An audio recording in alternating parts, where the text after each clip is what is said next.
انا غادي نعس في الارض وانت نعس في السرير. ولكن نور، صافي دويت. زواجنا عقد عمل مؤقت، ماشي فيلم تركي. هو اللي ضحك وحط الكتاب. اها، عقد عمل، يعني نقدر نكتب في قانون العمل: الموظفة نور رفضت تمارس حق الزوج المشروع ليلة العقد. انا اللي تصدمت من الجرأة ديالو، وشيرت عليه بوسادة. ايه، كنت حشم.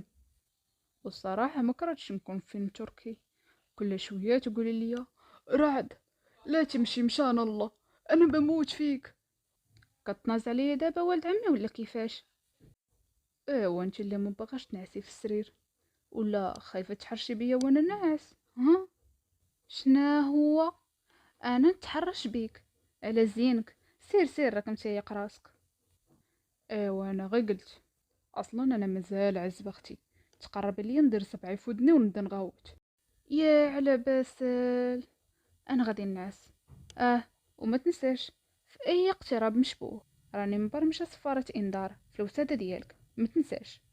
ايوه، وداك الصفاره شنو كتقول؟ ياك ما كتقول: ساعدوني قلبي بيدق، زوجي بيتقرب مني،